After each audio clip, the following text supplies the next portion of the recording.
మామిడికాయల season. మామిడికాయలతోటి నిలవ పచ్చళ్ళే కాకుండా రోటి పచ్చళ్ళు అప్పటికప్పుడు చేసుకునేవి కూడా బాగుంటాయండి. ఇవాళ నేను ఆ రోటి పచ్చడి ఎలా చేయాలో చూపిస్తాను. చాలా తేలిగ్గా చేసుకోవచ్చు, టేస్టీగా ఉంటుంది, అన్నంలోకి బాగుంటుంది.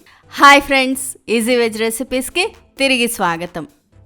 ఈ మామిడికాయ పచ్చడి చేసుకోవడానికి పచ్చి మామిడికాయ చిన్న సైజుది అయితే సరిపోతుంది. దీన్ని ముందర చెక్కు తీసుకొని ముక్కలు కట్ చేసుకోవాలి. నేను ఈ సైజు మామిడికాయ తీసుకున్నానండి. ఈ సైజు మామిడికాయని శుభ్రంగా చెక్కు తీసుకొని మరి కండంతా లాగకూడదు, చెక్కు పైన తీసినట్టుగా తీయాలి.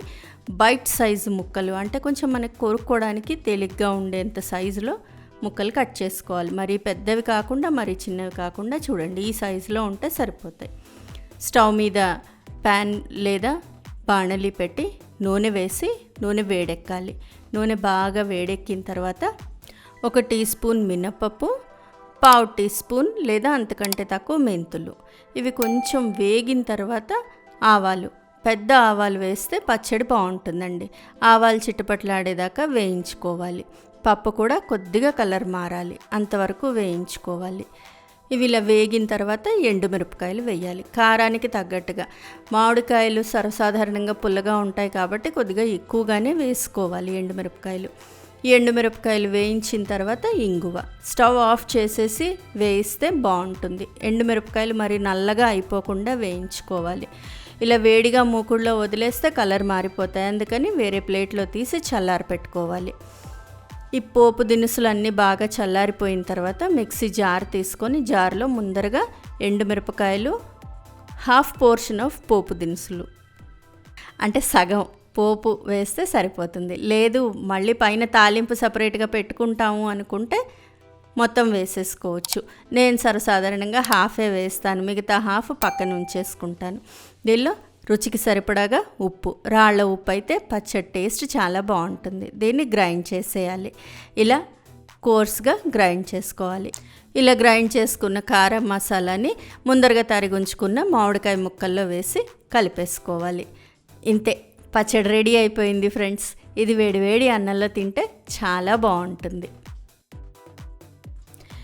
మెంతి పొడి రెడీగా ఉంటే, అంటే వేయించి పొడి చేసుకుంటాం కొన్ని పచ్చళ్ళల్లో వేయడానికి, అలాంటి మెంతి పొడి రెడీగా ఉంటే అది కూడా వాడుకోవచ్చు. నా దగ్గర అది రెడీగా లేదు, అందుకని మెంతులు వేసాను. కానీ మెంతులు వేస్తే ఒక మంచి కమ్మటి టేస్ట్ వస్తుంది, బాగుంటుంది. ఇలా కారం అంతా కూడా ముక్కలకి పట్టేటట్టుగా బాగా కలిపేసుకోవాలి. దీన్ని సర్వింగ్ బౌల్లోకి తీసేసుకొని మనం మిగిల్చి ఉంచుకున్న 1/2 పోర్షన్ తాలింపు ఉంది కదా, అది కూడా దీనిలో పైన వేసి కలిపేసుకోవాలి. ఇంతే, సింపుల్గా పచ్చడి రెడీ అయిపోతుంది. ఈ పచ్చడి 1-2 రోజులకు మించి నిలవ ఉండదండి. ఇది రోటి పచ్చడి. మనకి టైం ఉండి ఓపిక ఉంటే ఆ మిరపకాయలు కారం రోట్లో దంచుకుంటే ఇంకా చాలా బాగుంటుంది. ఆ మిగిలిపోయిన తాలింపు దినుసులు కూడా ఇందులో వేసి కలిపేస్తున్నాను. ఇలా కలపడం ఇష్టం లేదు, అది మొత్తం గ్రైండ్ చేసేద్దాం అనుకుంటారా, చేసేసుకోవచ్చు. పైన తాలింపు మళ్ళీ పెట్టుకోవాల్సి ఉంటుంది. ఫ్రెండ్స్, నేను మామిడికాయ పులిహోర, మామిడికాయ నువ్వుల పప్పు పచ్చడి రెసిపీ లింక్స్ కింద డిస్క్రిప్షన్లో ఇస్తాను, చూడొచ్చండి.